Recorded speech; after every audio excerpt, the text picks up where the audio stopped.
right, you're watching TVC News and live coverage of the Ondo governorship election is very much on course. Ondo decides 2024, that's the apt caption, and our crew are still very much scattered around Ondo State, bringing us up to speed with all the happenings. From what we hear, voting has ended.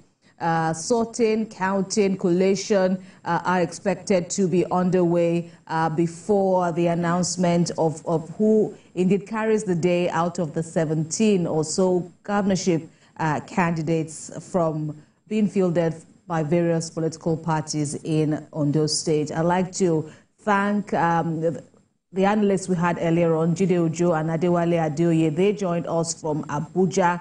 We thank you very much. They had to leave, and we thank them for their great contributions during the course of our analysis. Right now with me, I have a lawyer, Jide Ologun. He's also a public affairs analyst whose wedding anniversary is today. Congratulations. Thank you very much. Right. And Kehinde Nwandu is very much here on course. Just returned from a trip. I wouldn't say where from.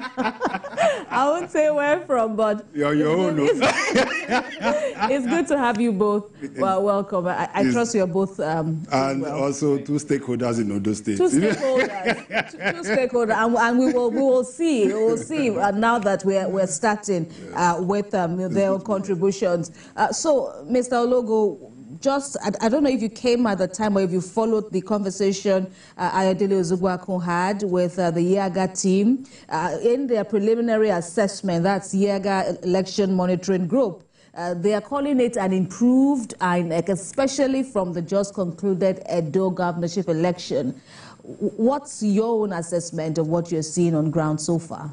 Many expected that, in the sense that even before the election, there were warnings from stakeholders that INEC should not repeat the mistakes of Edo State, even though those mistakes were not specified. But we witnessed the Edo elections, how it was going on well until it got to the collation centers and some issues sprang up, and all is history now.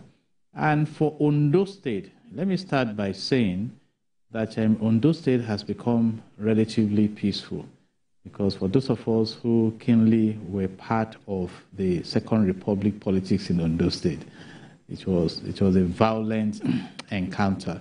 But right now, beyond what the governor had to go through after the demise of his principal, Akeredolu, that now brought him to office as a substantive governor to continue that tenure, he's been able to stabilize the environment and pull the party together and extend the tentacles of relationships in terms of governance and politics. And one of the features of this election is that some political analysts came out to say that the opposition tempo was very low, almost absent. And again, that reflects how the governor has been able to manage the space.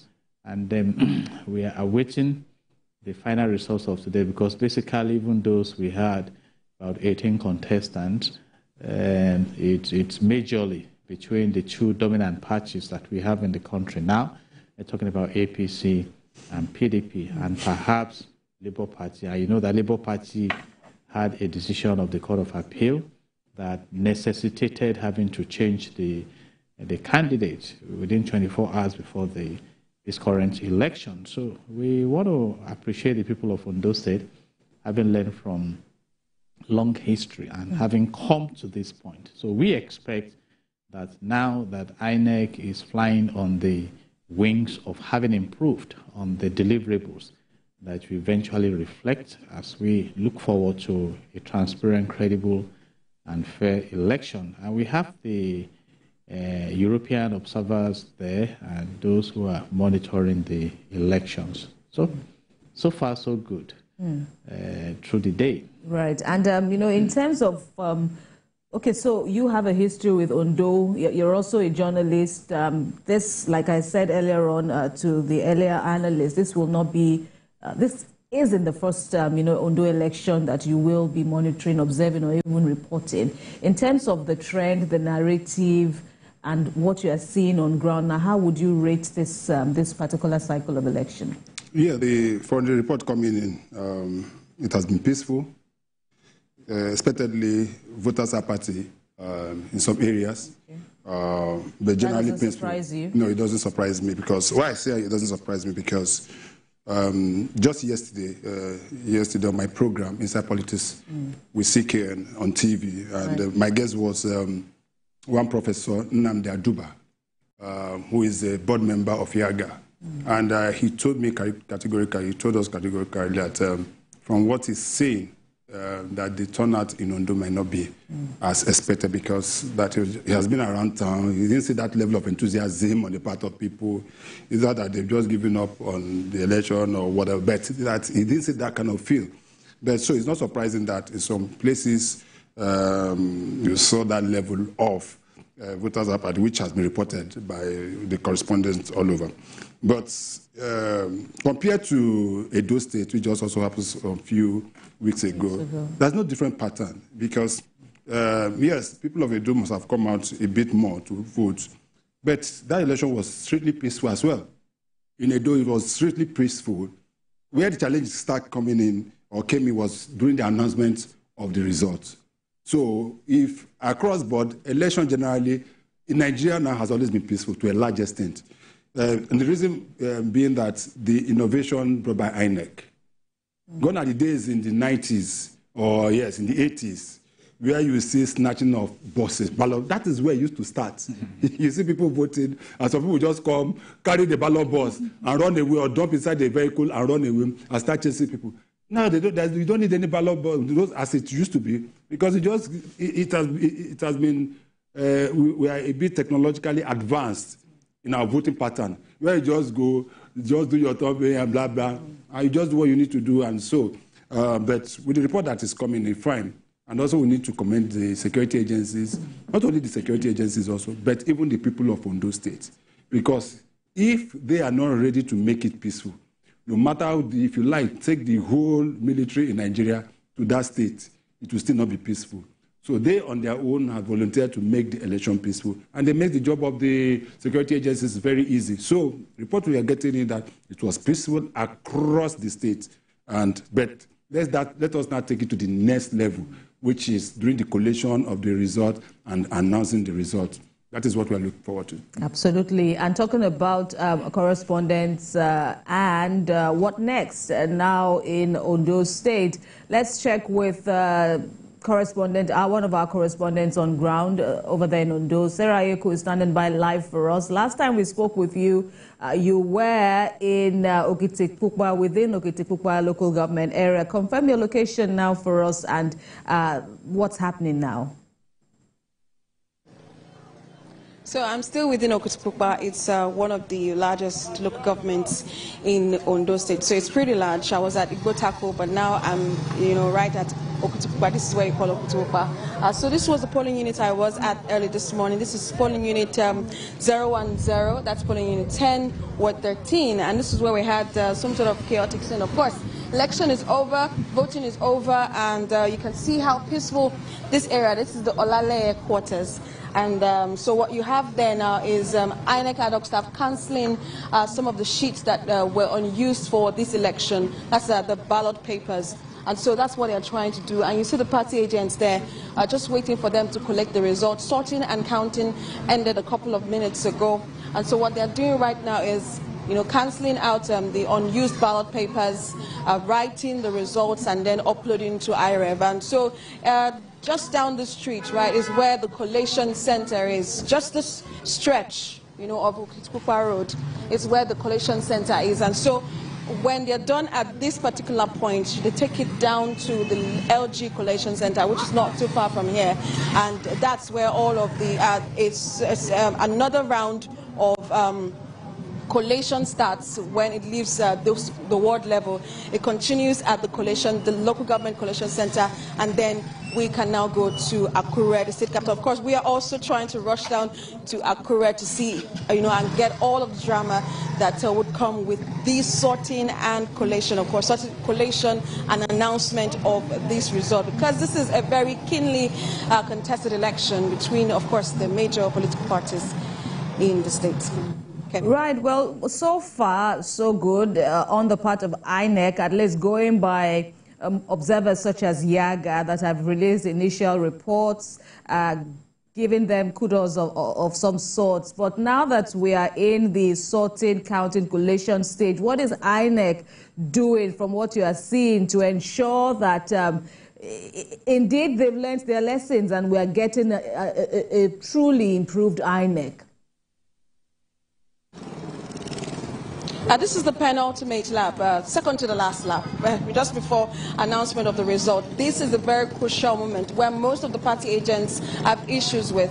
And so at this particular polling unit, you see them, of course, standing guard, like be there on guard, just to ensure that the results being collated on the sheets are the results, are the ballot papers counted for these particular polling units. And so what you see here, after the sorting and counting is done, they take that sheet where they are collating the results on, they take it to the local government. This is the ward level, take it to the local government, and then it continues onward to the state level. And so you can see the security operatives also standing guard and waiting just to ensure that nothing happens. For INEC, although we had a bit of issues, technicalities for the BVAS machine, it was not really rampant as if you compare it to what we had in the Edo State governorship election. But what we've seen today is some sort of improvement, particularly in this local government where I'm at. We didn't really record a lot of incidences for polling units where there were incidents of BVAS malfunction. It worked later on, but at some point it wasn't working for the elderly, but then it worked. And sometimes it slows down the process, but of course people are happy that at the end of the day they could vote, they could stand on queue, be accredited, and then vote for the candidates of their choice. So for election observers, they've said that INEC started on time. That for them, they give them that. They're giving them a pass mark on that. If you take a look at the Edo State government election, right, there were issues concerning the time election was supposed to start. There were also concerns about these rural communities, and we understand that in Ilaje, which is one of the riverine communities where election started right on time. Even here in Okutupukpa, which is not too far from Ilaje, election started right on time. And in some of the local governments and from some of the reports we've gotten, election started on time.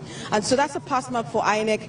Now is the crucial time where we would see them upload the results on IREV, and then what would happen at the state level. That's at the collation center in Akure. So we're waiting to see, of course, get feedback from all of the party agents, because they are like the eyes and the watchdogs for this election, apart from the security operatives, of course.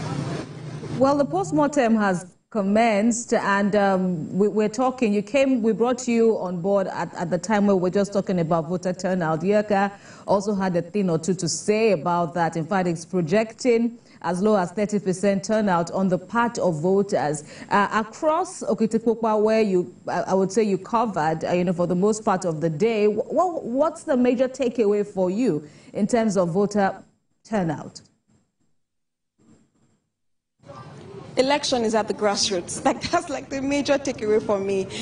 So if you think that these people do not matter or do not have the numbers, if you look at the statistics, particularly the PVCs collected in some of these local governments, Ondo South may not have, is the second, of course, second largest PVCs collected.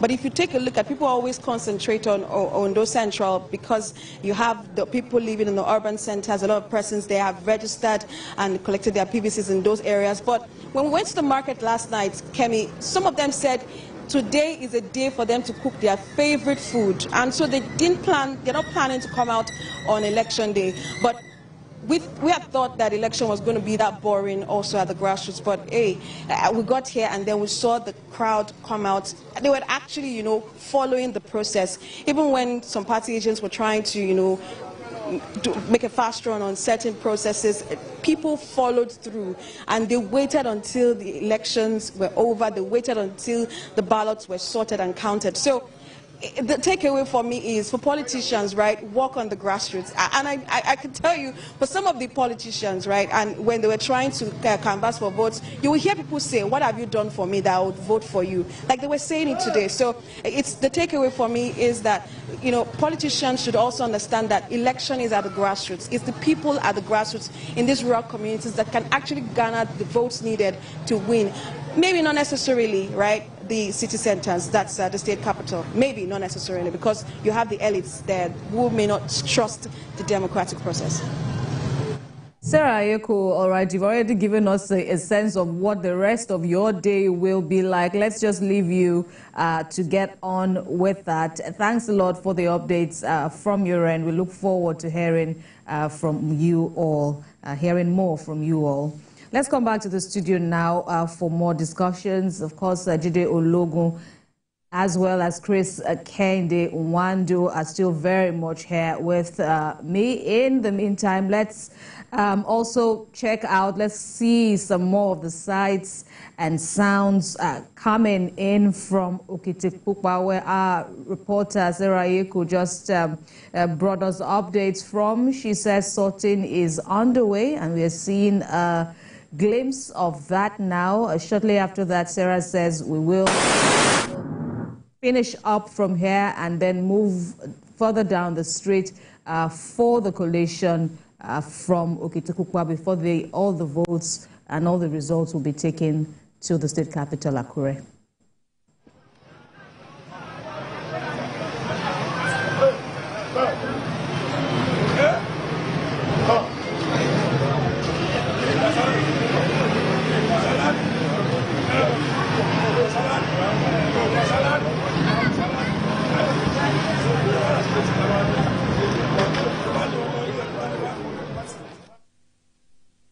Right, Ondo decides 2024. Let's come back now to the studio. So, Mr. Ologun, well, one of the takeaways for many, I don't know whether you would even agree with the attitude of the voters to this cycle of election. Let me even start with that. How would you rate the attitude of the voters now? On one hand, we are seeing people talk about voter apathy. On another hand, we're getting a sense that it might just be maybe a local government to local government. It may be relative, but if you would cap it in one word, what would it be like for you? Is it truly voter apathy? Absolutely, because she mentioned a very valid point. Accountability requests may not be so prominent, but passively, people are beginning to ask themselves, okay, we've gone out several times, what have we gotten in return? Because whether we like it or not, an average voter understands the essence of democracy as the government of the people, by the people and for the people. And the big question today is that, is it really about the people? Or you still have those who, for the party interest or the candidates, a loyalty to the candidates, will still come out. But basically, many will just see it as an holiday, and some again have this perception in public relations that the results are predetermined. You know, some will tell you it doesn't, that their votes, those people will say their votes don't count. And like you said, the scenario will be different from one location to another. It may be different in Akure, it may be different in Owo, it may be different in the Akoko region. And then this is the region of Governor Lucky Ayedatiwa, so this Kale Ilaje area. So, but basically, and at the global level, electorates are asking, when are we going to start tasting the dividends of democracy? So that may punctuate the need for us to overrun voting apathy. It's apparent, you know, particularly when some would have expected that when politicians need their votes, they come around. The moment they are voted into office, they disappear. You see, so we still need to work in that area. And it's one of the assignments of INEC.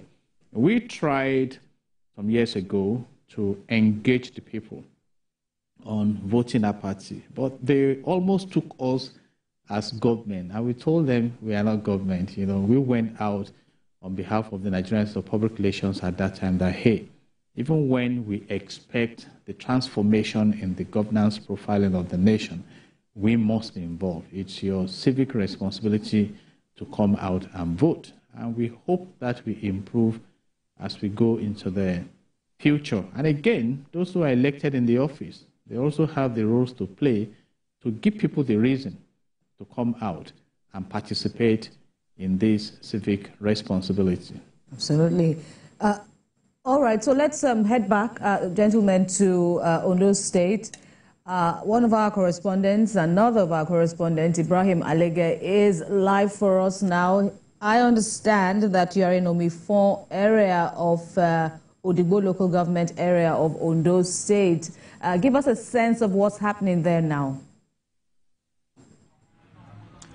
Yeah, thank you very much, Kemi. It's done and dusted here in Omifon, specifically at Unit 13, Ward 8 in Odigbo local government area of Ondo State.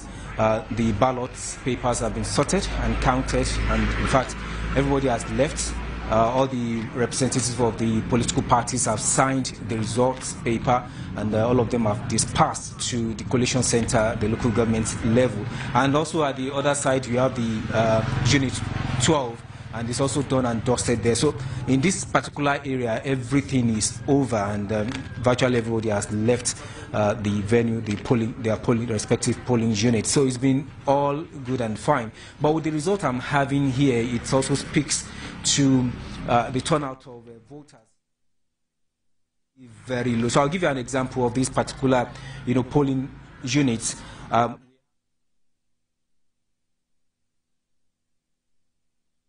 We get to that. Of course, you know how fluid everything can be, at this point now. We just want to be very careful with what we are dishing out to the viewers. Just give us now the assessment on the part of the political agents, the party agents, who you say were on ground monitoring this crucial process. What feedback did they give you?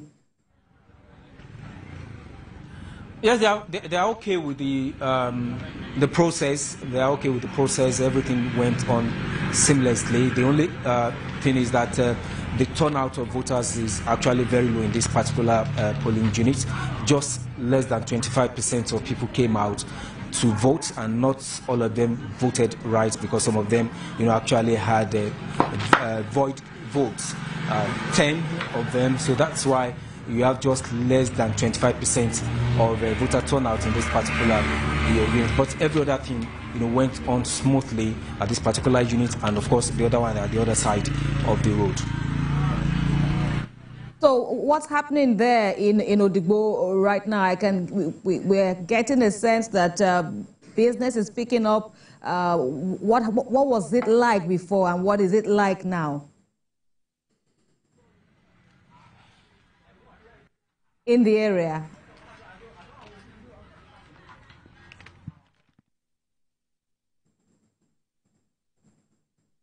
Ibrahim, are you there? Hello, Ibrahim. Can you hear me?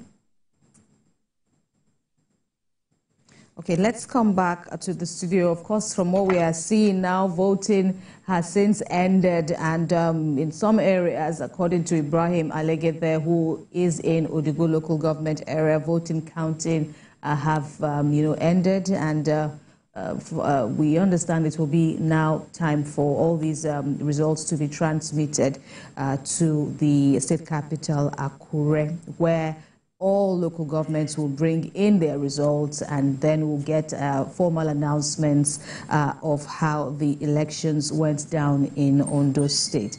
Back to the studio now. So, Chris, voter apathy, you say you're not exactly surprised.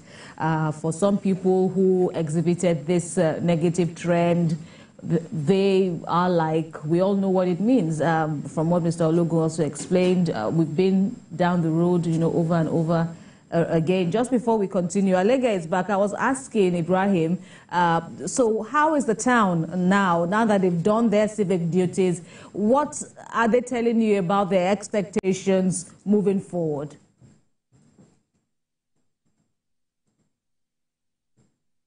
Okay, it appears we're having some glitches from Ibrahim's end. So, Chris, did you get the question in terms of voter apathy, why people are, just staying back? We are having 30%, if not less than, in terms of voter turnout, as against the 1.7 million or thereabouts that we understand registered, accredited for the election. But what would you deduce as the reason for this? And how can political parties, correct this if it's a concern to them? Yes, before that, but we can also look back at what happened at the last general election. At the last general election, yes. So there were, Ondo State had about 1.9 million registered voters in 2023. At the end of that election, turnout was 28.62%, less than 30%. That's the presidential, that was a national election. So it is not, it was expected. I don't think that Ondo State in the last 15 years has crossed the 300,000 mark in terms of turnout of voters. But this is a state that we would call politically aware. Yes, political, but you have to understand there are so many dynamics that comes into play. One is, just as rightly said, what is my stake? That is very basic.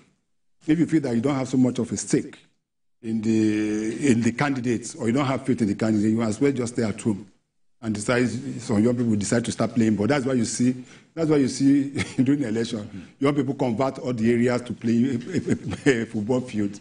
Some people will remain in the house. Some go to sit down somewhere to drink, and the rest of them, because they don't really have faith in the system. That is very, very crucial. So we must have a stake. That is the second one, just as also rightly said, is that at the end of it, some people believe that, for goodness sake, whether I vote or not, my vote doesn't count. And that is why we have always said that, we must bridge that trust between the electoral body and the people. Because most often than not, if after election people come to realize that their votes did not count, the tendency is always for them to, what is the essence of going to vote again? That is the second. Then the third leg is also the problem we've been having with aftermath of election, where people are voted for, the people come out to vote. At the end of it all, it goes to the tribunal, it goes to the court, and there are not those elections. So that in itself brings a lot of people just feel that, for goodness sake, what is the essence of vote? Right. After we voted now, of course, it will still go to the court. The person that even INEC declares as the winner may not even be the eventual winner. So those are the kind of attitude that we have. Yes. Okay, I know. So sorry, thanks for your understanding. Ibrahim Alege, so I was asking, just before we let you go, talking about in Odigbo local government area, what are the people saying about what their expectations are now that they've cast their ballots? Well, people are happy because of the process, particularly that it's seamless. They do not have any issue with beavers machine in most of the polling units that I visited in the local government area of Ondo State. And again, for the fact that the ballots were sorted in their presence and also counted in their presence. Those who are here, they knew what each respective party actually got from their polling unit. So they were happy about the process, that it went on smoothly, except for the fact that some of them complained that many people do not come out for the election in this particular polling unit. Just 25% of voters came out to cast their ballots in this polling unit. But apart from that, all went well at this particular polling unit, and people are happy about it. It's a seamless process. Just come here for your accreditation. Thereafter, you are given the ballot paper to vote for whoever you want to be your governor in Ondo State. All right, Ibrahim Alege, that will be all for now. We'll check back with you and the rest of the crew as the day unfolds. A long night is looking like, but indeed we appreciate all the updates from your end. Right, so talking about how we can correct this situation. So there is a problem on ground, but then the law has made it simple. The law does not speak about where we have, low voter turnout or that. The law basically says he who has the most number of votes will carry the day. So is this really a problem in terms of, do you see this as a problem, basically? Well, I don't see that as a problem because we're even lucky with what we're practicing here. Okay. Unlike what happens in the United States, especially within the presidential system, the presidential election, where you see the person that has the popular votes doesn't end up becoming the president. Yeah. Doesn't get elected as the president. Their own is collegial, that kind of, so they have the colleges. So if theirs is very funny for me. We are about 5 states or 7 states. Yeah. We determine, what the rest of the 51 states. So it's so very funny. But ours is a simple majority. The only way that the electoral body might not be able to announce the result if it's very, very close and the error of margin is very, very close. That is why you used to have the rerun, especially at the governorship level. But what we should be talking about now is how do we make sure that people continue to have that kind of confidence in our electoral system. It's not only just the governorship, even the presidential. How many people voted at the last presidential election? The president that won, the president had less than 10 million votes to become the president of Nigeria, a country of about 200 million people. If you understand what I mean. We must create that opportunity for people to start having confidence in our electoral system and believing that when they vote, their vote will count. That is another. Then the most important aspect is that government touching the lives of the people. Because it's one thing people just believe that, once we elect them, they will go. We don't get to see them. We continue to see that there's no difference between the time a governor is elected for 4 years. That road that passes through your front of your house in your local government was not fixed. Your life has not improved in terms of water. You don't have water. The past 4 years, you don't have water in your area. The secondary school in your local village or whatever, there's no improvement. Let us leave the issue of electricity because you say, electricity is a federal thing. But you come to realize that the transformer that brings electricity to your community has been there for the past 2 years. They are not looking at the president. They are looking at the governor. He didn't fix it. So with all this mirage of this thing, then the question is, what is there for me? You may say they are selfish, but they are not selfish because that's what we call dividends of democracy. If those dividends does not come in, the tendency for people to react and come out to vote for another set of people is very, very difficult. So what are the issues?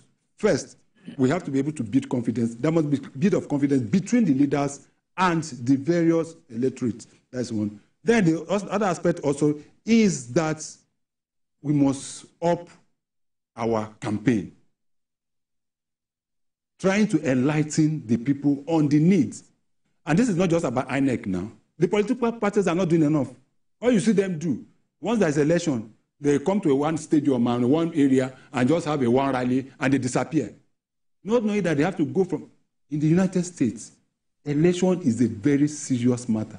Where the politicians go, there's what is called door-to-door campaign.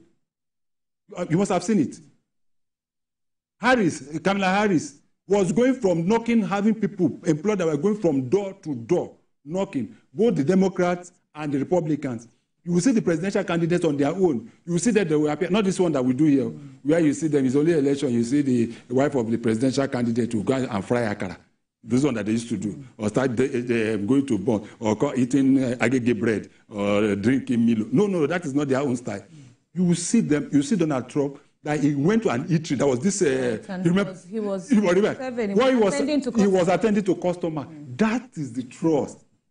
When you see a presidential candidate serving you tea, for goodness sake, that in fact that cup self, I will take it home as a souvenir. So those are the kind of this. But the most important aspect that they touch lives, because knowing that if they don't do it in 4 years' time, they'll be voted out. And that is why the people take to it. But here, people believe that once a governor enters, he will stay there for the next 8 years. The possibility of voting out a governor in Nigeria is very, very difficult, if not for the courts. So what we need to do is make sure that we build back that confidence and make sure that our people have so much confidence in our electoral system. It happened in the 90s. I was in the 70s, in the 80s. I remember in 1979, I think I was in primary 6 or so, when we had is that Second Republic election? Second Republic. Second Republic election.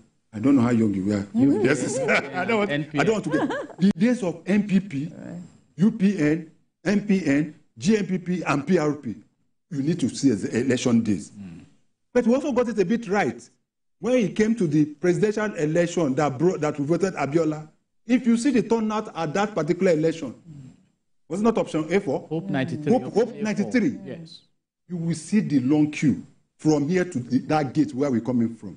Because people had confidence. The person that is coming, they have so much trust and belief in the person. But now, as an average person in a local government, who is your House of Representative member in Abuja? He doesn't know. Who is your senator in the National Assembly? He doesn't know. Who is your member in the State House of Assembly? He doesn't know. Why? Because he feels that the person is distant from him. He cannot reach him.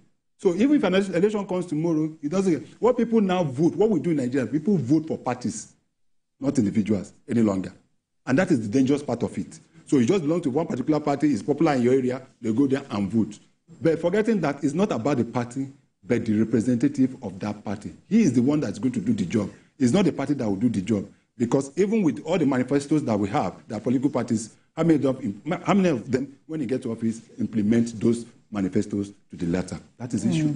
And okay, so big issues that you both have raised, but in terms of where we go from here, the people have cast their votes, and what next? If we bring back the U.S. example in the wake of their presidential election, we also saw that when it was already clear to everyone, Kamala Harris, made that call, conceding and acknowledging that yes, indeed, she had lost the keenly contested election. But is it a matter of the system, the INEX of this world that, makes the system so attractive and will not encourage voter apathy? We understand that maybe the voter turnout in America was about 60%, and it's also an equally vast country, just like Nigeria, or even more than Nigeria. But on whom will you put the onus of, sanitizing the matter or the mess here in Nigeria? It is simply systemic. You just mentioned the case of the United States of America. Even when Trump was taken out of the White House, he attempted some political dramas, but the system resisted him. There was a breach of the Capitol, and the system said, no, Trump, you are a citizen, and this is a country that has a high respect for the rule of law. And what is the rule of law? The rule of law says that all citizens, irrespective of the office you occupy, and institutions are subject to the laws of the land. Is that what we have here? The answer is no. In fact, we have come to the point where the rule of law is almost a slave to the power brokers. And that is why you hear a honorable minister at the federal level saying that powerful people are behind illegal mining. So the provisions of Section 15, subsection 5 of the Nigerian Constitution 1999 as amended, that says the state shall abolish corrupt practice and abuse of office, has been rendered redundant by some powerful people. That is why you read about oil thieves who their vessels are arrested, but the personalities behind this theft are untouchables. Those are issues. So those are the results that you get. Because Kamala Harris herself knows that if you shout foul, you're going nowhere. And again, talking about the system, that was a Donald Trump that came from the Republican Party to unseat an incumbent leadership. And so that tells you something that the people have expressed themselves. Let's now come to how we can restore the confidence of the people. It's clearly stated in our Constitution. If you read Section 14, subsection 2 of the Nigerian Constitution 1999 as amended, it says that the security and the welfare of the citizens shall be the primary purpose of government. Have we scored a pass mark in terms of governance at the primary level? We are now talking about tertiary level and post-tertiary. So when you profile the welfare of the citizens today, according to the Minimum Wage Act 2024, minimum wage is 70,000 naira. Christmas is on the way. A bag of rice, local rice, is over 100,000 naira. The pump price of PMS, petroleum, is about 1,080 naira, depending on where you go. So you look at the inflationary rate, you look at the insecurity in the land, then you ask yourself, are people benefiting? In fact, as brilliantly mentioned by Mr. Chris, we make reference to dividends of democracy. Is it an investment that you are now talking about dividends? It's service to the people. Service. Service. Look at Singapore. Singapore left Malaysia in 1965 with little resources, but with strong vision. And between 1965 and where we are now, Singapore is one of the best places to live and to work in the world. Why? System. Meritocracy. There are the elements we call the 10 magics of Singaporean transformation. You see, now the country is battling with national grid collapsing. Do you know that the first electricity installation in Lagos was put in place in 1898, even before the amalgamation of 1914, before our political independence in 1960. And today, we are battling in that sector. So when people begin to see that the interest is about the people, why not? And talking about the interventions of the judiciary that he mentioned, which is also sacrosanct, let's use Ondo State as a test case. In 2003, late Agagu was the governor in Ondo State. In fact, he appointed Mimiko as his SSG. And in 2005, Olusegun Obasanjo pulled Mimiko out to become the minister at the federal level. In 2007, Mimiko returned to contest he pulled out of PDP to come into Labour Party. And at the polls, Agagu won. It was over a year in office, and Mimiko went to the tribunal, to the court. And interestingly, at that point in time, the appeal court was the highest level of intervention. And at the appellate level, I think July 2008, Mimiko won. And that took Agagu out of office. That is even the history of how Ondo State became one of the 8 states with off-cycle elections in the country. So more or less, and it is my personal perception, I think the democracy practice in Nigeria is not about service to the people. It's about service to the power brokers. You see, and that is what we are still dealing with now. However, when you have leaders who are wise, you leverage on the opportunities of being given the privilege of office to provide for the people. Irrespective of what anyone says, Nelson Mandela is a brand name globally.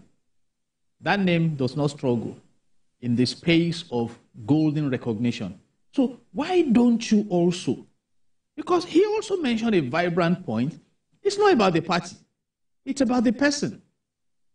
Right now in Nigeria, the party syndrome has been demystified. Nyesom Wike, that is currently the Minister of the Federal Capital Territory, which party does he belong to? Is it PDP or APC? He has one leg in APC, one leg in PDP. But he is delivering. So when we come to the point of making political office holders accountable, look at the great minister from Akoko Northwest, right. Tunji, the Minister of Interior. He's doing very well. So it's about service to the people. And I hope leadership in Nigeria will realize that you have a responsibility to serve the people. And when you serve the people, really, all those benefits, we are allowing greed to push to us. We overtake you, and you have your name on the golden side of history. So, and that is what my advice is now to leadership. You know, somebody will win the elections in Ondo State. After you're winning, people are asking, what are we going to benefit? What are the basic amenities that should be provided? Right, but well, it is a keenly contested, election. But then it's been peaceful so far. Okay, yes, we heard about the DSS arresting someone with big bags of cash and all of that. But do you foresee a bitter process even after now, talking about heading to the courts, disgruntled politicians or candidates heading to the courts? Is it going to be like the usual cycle we know of, or are you expecting some surprises? That from what we are seeing, we've talked about an improved INEC and all of that, we might just have congratulatory calls or messages across board. When you have developed a system where everybody believes that I can get it through the courts, everybody will head to the courts. Because at the courts, you don't know what will happen. It is in this country that we saw a governor that came forth in an election, was declared the winner by the Supreme Court. Who in the world will ever believe that? Okay, let's even say the person that won the election, for whatever reason, his election was annulled. Of course, automatically, this person that came second will take it. He didn't go to the second person. He didn't go to the third person. The person that came fourth was. But my own is that what we're practicing in Nigeria currently is not democracy. What we are practicing is civilian rule. We've not gotten to the point of democracy. The day we hit democracy, as defined in that, as it was defined to us in our secondary school, it was very, very simple, which you have defined it, as it was defined to us, and which I, as a graduate of law, also read. What we are practicing is not, because what we are practicing is not something that where the people determine who rules them. It's not. And that is why I'm talking about confidence building. If you don't get people to build the confidence of people to believe in an action, not an election now, what makes a leader is for you to stand and the people can follow you blind that come whatever. It's like a driver. Most of when you are traveling and you are taking a public transport, the man that is going to drive that vehicle, you don't know him. You don't know his surname. You don't know which region of the country he came from. You don't even know how long he has been driving. But you know what? Trust. You have that trust that this guy will take you to your destination, and that is why you enter. And most often than not, he takes you to your destination, if not for any reason. So that is where the confidence. The day we'll be able to hit it, at the point at which people will now believe that, oh, no matter what, the person I think, and once that happens, anybody that loses such an election, we congratulate the other. Because he believes that it has happened in this country. It happened in 2015. 2015. It's not skyrocketing. It has happened in this country in 2015. We had an election where a sitting president lost. And what did he do? Even before they announced the result, the man picked the call. He said some people were telling him, including those very close to him, I don't want to mention, we were telling, he picked the call and called. Even the man that won the election said, they have not arrived. He said, no, congratulations. Because he believed that system was fair. The election was fair. And you also know what happened in 2015. Because of what he did, go and check 2015 election. Litigation dropped. Litigations dropped to about 70%. A lot of people didn't go to court, even at the governorship level. So, coming back to what you're asking, if the result in Ondo is declared, it won't be declared today, definitely to be tomorrow, or hopefully. If it's declared tomorrow, and those that are lost, there are 17 of them that contested, and those that lost saw that they lost squarely, nothing will stop them from calling the winner and say, congratulations. For goodness sake, they are all from Ondo State. What purpose are they contesting for? Is it not to serve the people of Ondo State? You might say that the average Nigerian politician is one of the most selfish I've ever seen in the face of the globe. Right. And that is a fact. So it is good for us to tell ourselves this truth. Because tomorrow we'll still come back, wherever we're going again, Ask yourself in Edo State, what was the percentage of the turnout? It's the same thing. It's across board. It's not just about Ondo. We are talking of Ondo now. Go and check that of Edo State. And what happened? It's almost the same thing. I don't think they crossed the 35% threshold in terms of total turnout. And you are talking of a state of about 1.7 million voters, and probably about 350,000 came out to elect a governor. Is that a true representation of the feelings and the yearnings of the voters? No, it is not. All right, let's also look at some other aspects that we have seen playing out in this election, talking about security. And you both have, brought out historical perspectives to those states, the peculiarities in the UPN, MPN days. The historians will talk about, pockets of violence, how heated the period was. 30,000 or thereabouts security operatives in Ondo State. What's the assessment for you? Is that necessary? At least from the narrative you've seen, from the body language of the politicians before the election, and now that we are well in it, what do you make of the security outlook? In an ideal environment, it was an unnecessary venture, mobilizing that retinue of security operatives because of election. Because there must be a budgetary allocation for that move. And for a country that is owing currently about 121 trillion naira, that spent about 84% of the inflow to service debt, I don't think that should make a lot of sense. But when you look at the fact that we have permissively groomed insecurity in the land, then there should be apprehension. Even with the presence of the policemen, the national defense, the military, we still have electorate apathy. So we now talk about when you tell the people you are on your own. So it's what we must work on. And what is the solution? Consequences. In this election going on in Ondo State, as peaceful as it's acclaimed to be, there has been a report of a vote-buying suspect arrested. What will happen to that suspect? By the grace of God, I'm a chief superintendent of police.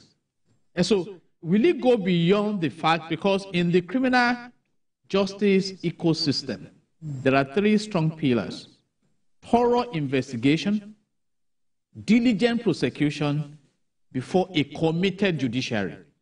So is it that that person caught with a huge amount of money will go away with the elections after the results and everything, and you hear nothing? And in industrial psychology, you call that reinforcement theory, because you are reinforcing vote buying. And so these are issues of the system. Right. A society that has laws that are not implemented is as bad as a society without laws. So those are issues. We have electoral laws against electoral offenses. Or do we implement them?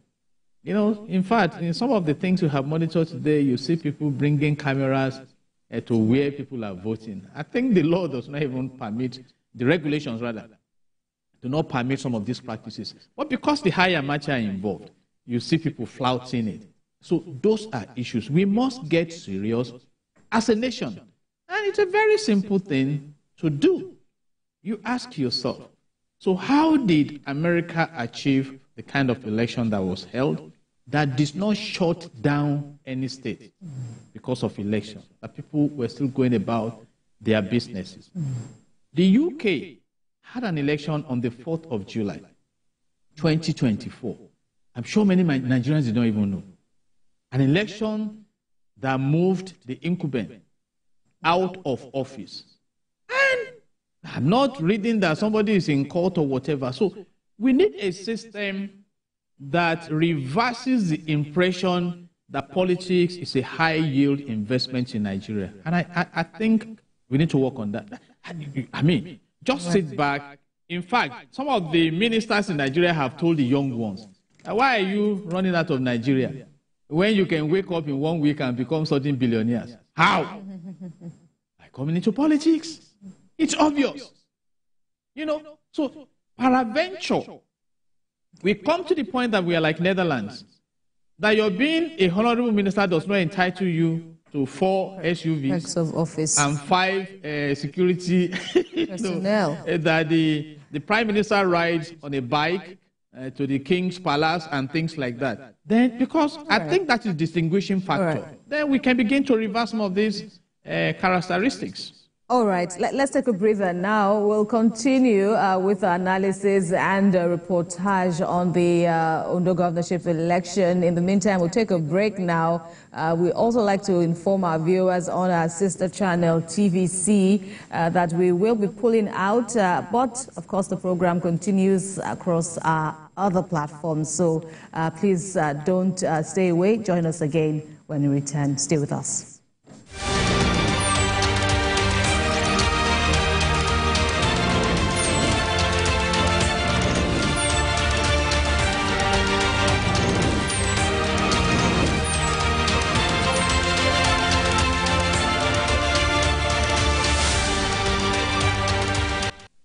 So good to win in the Cowbell So Creamy So Good promo with 150 million naira worth of cash and loads of free airtime up for grabs. To stand a chance to win, simply buy 10 sachets of Cowbell 12 gram or 1 Cowbell 320 gram refill pouch. Submit the empty packs to any collection center near you and exchange the sachets for a scratch card. Scratch the card to reveal a unique code and text the code to 1393 to enter the draw. Promo runs from October to November 2024. For more info, visit www.cowbell.ng. Terms and conditions apply. Cowbell, a creamy goodness.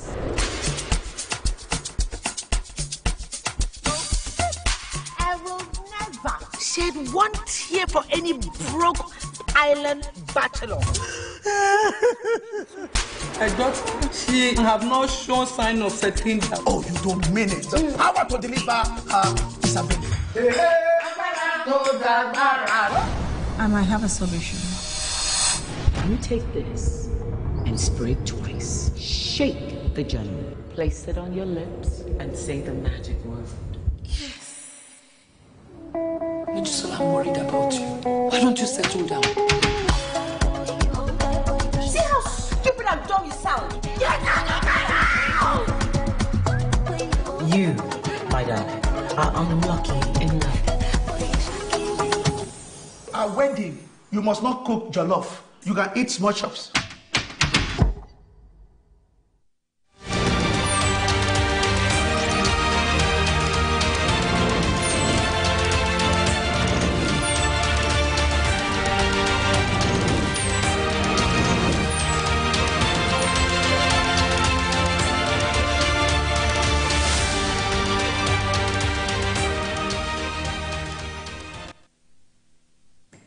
Thanks a lot for staying with us. You're watching Ondo Decides 2024, showing on TVC News. We thank you very much for keeping us company. So we've been at it since about 6:30, even way before that. And we're still very much on course in bringing you all the cogent information that you need in terms of reportage, analysis, insights, and more as fallout from the Ondo governorship election. Kehinde, Nwandu, and Jide Ologun are here with us. They've been bringing us, contributions, insights as active stakeholders in the electoral process in Ondo State. Thanks a lot, gentlemen, for staying with us. So, Chris, voter inducement was, even before Saturday, was a key narrative of this election in Ondo State. At a point, the PDP was even saying, was quoted as urging its supporters to collect whatever they are given. We heard that there was fertilizers available, there was cash, food crops, and all of that. We heard on reports that PDP told its supporters collect, but no, vote us. And then even today we've seen voters also speaking about, yes, there was cash at hand. Yaga also said something that also formed a part of their initial assessment. Please, what do you make of this? Is this a lost cause? It was a question we asked at the earlier panel, but what do you think in terms of, is this something we can really address? Yes, is something we can address, but first and foremost, we have to address the issue of poverty, because that is what is breeding all this. An average man that cannot find money to buy just bread, if giving 55,000 naira, can do anything. And that is it. And that is where we find ourselves. But let me just quickly talk on the last topic we were discussing, and that is the issue of security. I need to commend our security agencies, sincerely. In the past, just like it happened in Edo State, and also it happened in Ondo State, we've not seen any serious skirmishes on the part of the police. They'll be able to live up to expectation, not only police, other security agencies, the DSS, because like the video I saw today, we are talking about the inducement of voters. The person with the 2 Ghana must go money was arrested by the DSS, not even the police. Or EFCC. Not the EFCC, it was DSS. I've seen the video. And probably some people must have tipped them off. They cornered the guy and asked him to open his boot. He didn't want to open it. They forced him to open his boot. And they saw the 2 Ghana must go. He was asked and they was taken away. So those are the collaborative efforts we want from our security agencies. If they have that collaborative effort within themselves, then taking that forward in other aspects of insecurity in the land, we'll be making headway. Because the problem we've always had in the past, various security agencies working at crossroads with each other and not be able to, you understand, work in cooperation and be able to deliver.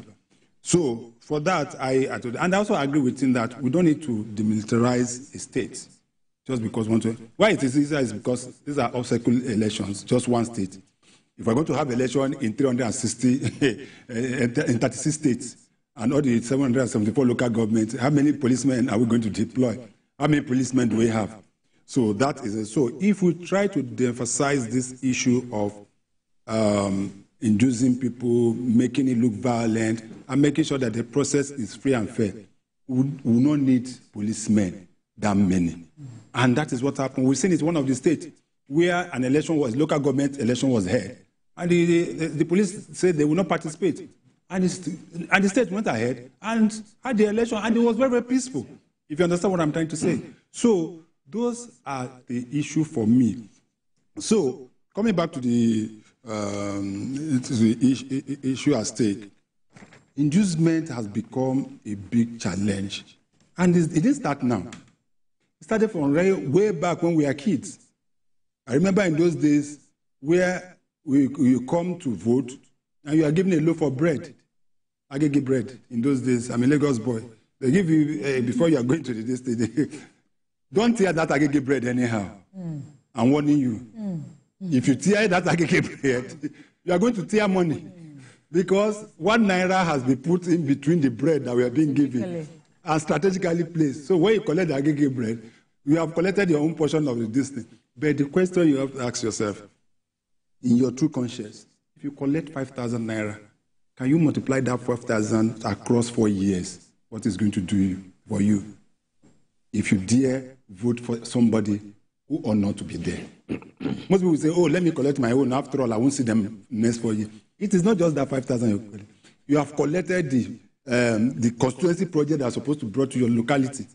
The water that you're supposed to have, that the person is supposed to put in your community, you've collected it. The good road and other infrastructure. So that is why we try as much as possible. But the politicians have learned and have using the instrument of poverty to now make sure that Nigerians, our people, buy their vote. Not only what they do also.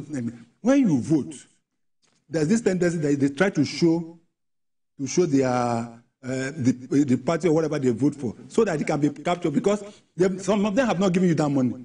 It's after you've showed and you voted, when you are going out, you must deliver before they do. And let me tell you how it happened. That's why the guy that was carrying Ghana must go must be foolish, because they've gone tech now. What they do is they collect your bank details. Yes, they collect your details and just do them. There's a POS there, and they do transfer. That is how to the level to which we have gone to. But now what the Nigerian politicians does, if he's preparing for election, he's also preparing money to buy votes. And we must discourage that. My only problem is that most often than not, our security agencies just arrest the person that is distributing. The big boy in the house that gave him that money to go and distribute, nothing happens to him. Okay, so what happens if I get you with about, if you have 1 million naira, somebody must have given you that money. Who is the person? That is the people we should go in after. The politicians, not just the person that have come to just distribute. Okay, and what about the taker now? Because okay, there is so much talk about the parties giving, but the people collecting. In fact, Giaga went on to say that there were some disgruntled voters who say, like, Chris painted the picture of that the party would say, we want to see the evidence that it voted for us. Yes. But then, according to Yaga, the candidate of the voter presented the evidence that he or she voted. Some go with their phone to snap and at the end of the day, wasn't given the amount promised, and that was even how the matter, the matter became exposed. That okay, so but you promised and we've done it. Now you're giving me half of what you promised. So this is such a vicious cycle, isn't it? Yeah, and deliberately activated by some of the dealers. I refuse to call them leaders, because I watched a documentary of Sheikh Zayed, the founding father of the modern UAE, and he was making reference to leadership. And he said one vital point he mentioned, that wealth is not money for developing people. That is why he decided to engage the oil wealth of the UAE, United Arab Emirates, to develop the people through provision of education, infrastructure, to create a wealth magnet that is attracting foreign direct investments into that environment. And today, it's an autopilot experience. He is late, his 100 years posthumous birthday, I think, was to be in 2018 or thereabout. Which is different from a society that is driven by palliative mentality, which is even an insult to the citizens. I just give them 5,000 naira. And I don't know how far 5,000 naira can carry anybody now. I grew up in the Ologun family, where the family concept was this wise concept of teaching someone to fish rather than giving the person fish. And I give God the glory for that family. We've never had to quarrel over property or anything, because my parents had 10 children. I'm the last of them all. And that education was given to all. And I grew up to realize that even my father's house was too small to contain me, so I didn't even bother moving in that direction. And I think that is what we should begin to realize in this country. Look at your citizens. We are talking about the Lakurawas now, the alleged new terrorists. Well, someone is saying they have been there. So for how long? You have the Almanjiris, and a wise man said, a rich man in the community of the poor is the poorest of all. And that is why, if you have been monitoring, even General Abdulsalami, retired, a former head of state, screamed on the hardship in the land and warning. Chief Olusegun Obasanjo just came out to warn Nigeria that these out-of-school children are easy recruits for terrorists. So we need to look at all this. And for those who are collecting, whether you are buying votes or selling your vote, it's crime. But to what extent do we deal with crime in this land? We just woke up to read about the story of the Ministry of Poverty, Humanitarian Affairs and Poverty Alleviation. It's now poverty reduction. How billions of naira disappeared. Until now, the worst of penalties that has been rolled out on that gate is just suspension and easy removal from office. You compare that with the experience of Ekweremadu in the UK, where the UK government said, oh, welcome to UK, honorable in Nigeria, that we are against modern slavery and organ trafficking. And by virtue of the fact that our investigation has confirmed you committed that crime, we are derobing you of your honorable status to say, know this about the UK, we have zero tolerance for this crime. And I think that is where we are in the country. I've been asking the question. In this case of the new terrorist group in South Koto State, I understand about 3 of them were taken out. And as a police officer, I know that when you take someone out, you can profile that person, do DNA, trace that person to some sponsors. All right? We've heard of badges used to steal our crude oil being arrested. And so they don't have registration numbers. The other time, my good brother, Ologun was telling us that if we know what is going on in the energy sector, we will cry. And I said, we will not cry. I will not be one of those crying. Let the enemies of this nation cry. And that contractors were using substandard materials. And I know, as a lawyer, as a project executor and things, that a contractor must have an agreement of terms and conditions, must have an office, have a phone number, have agents and things like that. So you cannot claim you have ghost contractors that you cannot trace. So if there is any substandard service rendered to a whole nation, you can go after them. Let them come and render account.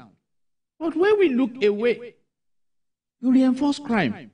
And that is where we are in Nigeria today. And we must deal with it because people are fast losing, that capital trust is fast being eroded.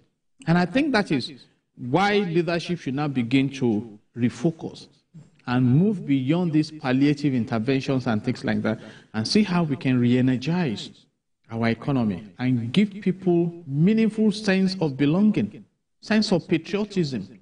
The nation is so low now when there are many beggars out there, seeking for how to make ends meet. So these are issues. So leadership should be a subject that is revived for those who have the privilege of office now to begin to engage, to deliver good governance. Otherwise, one day you will leave office. It's only God that will not leave office. We are talking here about Chief Olusegun Agagu, his of blessed memory. Chief Adekunle Ajasin of the Second Republic of blessed memory. Even Mimiko that is still alive. In the political terrain, he is not as prominent as he used to be. And that is the story of life. You've read about Jim Nwobodo, different governors of old. So please, now that is your turn. What can you do for the people? Right. And that is why I'm speaking to leadership. You see, Ondo State is so wealthy in terms of resources. You must have heard that the second largest deposit of bitumen in the whole world is in Nigeria. Part of it is in Ondo State. It's an oil region. We have different kinds of resources. But again, if you look at Section 4 of the Nigerian Constitution 1999 as amended, it says that the National Assembly shall make laws for the peace, orderliness, and good government in Nigeria. The resources of this country are under the management of the federal government. So the sub-nations are not really benefiting. So the National Assembly should look into that. No state should be poor in Nigeria, talking about the people. We are exorbitantly blessed. And these are issues that should begin because elections victory will come now. Everybody, the police will return, the military will return to base. And I pray they will get to base safely because some who came to Edo State from Kano and lost their lives in the course of the journey. So I learned. So these are issues so that we don't have this repeated drama of elections coming up. How are the people benefiting from the election? So absolutely. Those are my submissions in the interim. All right. Okay. So time is fast racing. So Chris, 2 days or thereabouts the election, we're speaking with the Labour Party candidate, the then Labour Party candidate, and he was saying the contest is essentially between APC and the Labour Party because in his explanation, PDP, the candidates for the PDP were running mates, or would I say deputies to the late Aketi, Rotimi Akeredolu, especially Agbola Ajayi, and all of that. So he said he doesn't see a contest between the APC and the PDP, but essentially between the Labour Party and the APC. How is it looking like for you? Do you see it as something that will be too close to call? Are you foreseeing surprises somewhere?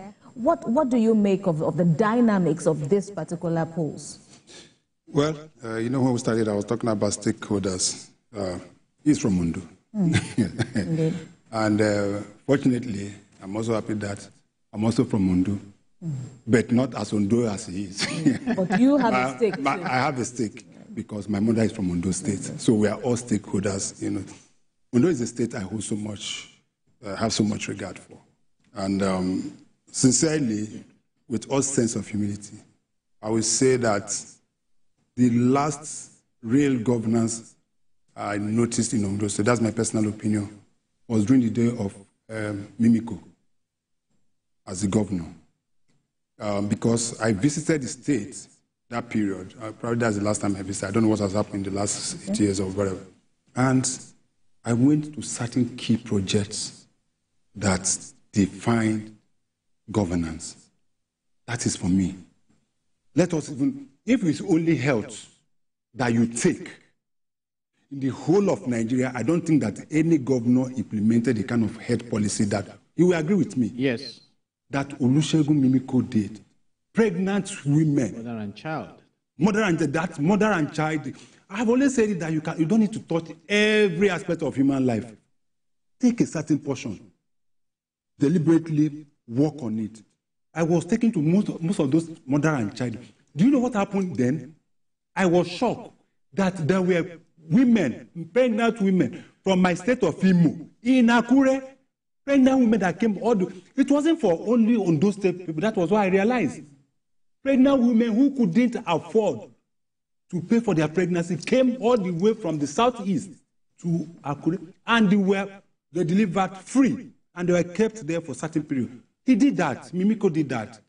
And I'm sure he must have. I was taken to, there is this new university, medical university, I don't know the name now, one university of medicine that established, either in Dore or one of those places, you know. University of Medical Science. Yes, University of Medical Science. And you see the kind of equipment that were in that. Probably he did that as a medical doctor. Maybe that was why he focused on health. So he can understand medicine, he can understand. The kind of equipment I saw there, I never saw it in another part of it. That was it. I saw in this past week, what we should be talking about now, whoever is coming in as the governor, what are his visions? What are the things he wants to do to improve the life of Ondo State people? That is what I'll be much interested in. Now, talking about, for me, whether we like it or not, is a two-way. It is a two-way contest. It's between the APC and the PDP. Even the Labour Party, the person that was talking, I don't know which one now, because as of yesterday... That's why I said the then... That's what I'm saying now. So the person that said it now, I don't even know whether he was on the ballot. Right. So the Labour Party had a very, very divided house. And that was a major failure. Of course, it's a major... Yes, it's going to affect them seriously. So it's between the two former... I'll take it. It is between the two former deputy governors. I'm not putting the current governor as a governor. The two deputy governors who also serve the same master. Exactly. Because the candidate of Mr. Agbola, the candidate of the PDP, was the former deputy governor to Akere. The same boss. So this same one. So they are from the same family, and that is why I believe that which of them loses, I think they should be cordial enough to be able to hug each other. That they stay within the house. But I don't know what the outcome is going to be. But it's a two-way. But my own concern is that the Ondo State people, how will they benefit? Will governance stop after the election? Because what happened is that, especially when governors get a second time, they don't accelerate any longer. They don't perform. There are only few governors that you see that after their first time, come second time, they continue with the same. What they now start doing is success, or who is going to succeed them. Exactly. And what they're going to amass to themselves and keep in their banks, spending what they're going to use to fight the EFCC when they leave. So my own concern and my own belief is that let INEC do the needful and make sure whoever the people voted for is announced, irrespective of the political party. We're still having an issue with what's happening in Edo State. I will want to see a day where we have a governorship election in Nigeria, where no other political party will want to go to court to contest that election. All right, but then I wonder what the practicing lawyers will have to say about that. No, for us, because it's my profession as well. Of course. we'll be happy. Right. And we've seen the day. We've seen it before, as you have said. No. We always say, whenever we have election, of course, you know that the lawyers are only first. Law is diverse. It's very diverse. Several income generating. Yeah. Absolutely. But litigation, we all know how it all, most of the time, ends up in court. But you see, for elections, it's time bound. So it's not like cases.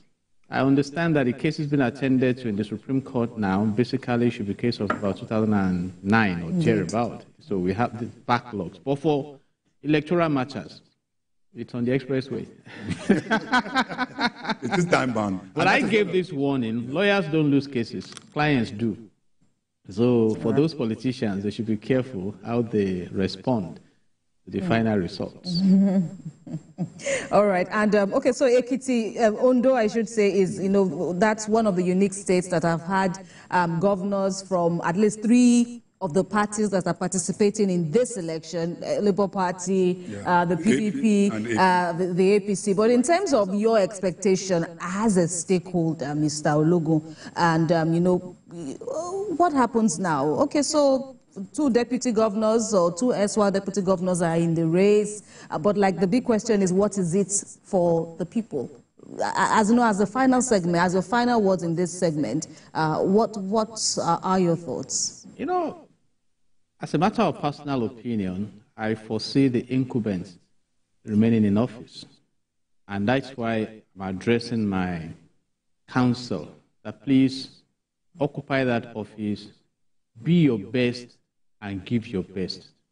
Remembered for serving the people, particularly for young politicians who are still ambitious to climb up in the environment of leadership in the country. And the resources are there, so be creative. And talking about the fact that the 2 of them were deputy governors. Yes, Agbola was deputy governor to Akeredolu. They fell out. That was what brought in Lucky Ayedatiwa. And Agbola has been to 2 parties now. He was in one party, he couldn't clinch the victory.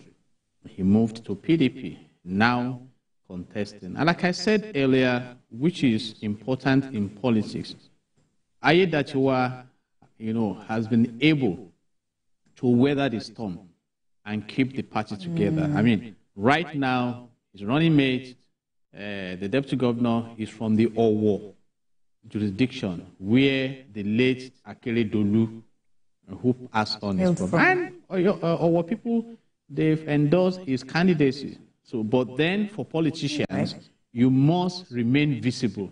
And I want to associate the position of PDP and Labour Party to that. And again, like I mentioned earlier, for those who study opposition impact in politics, the Ondo State politics of 2024 has witnessed a very low opposition velocity.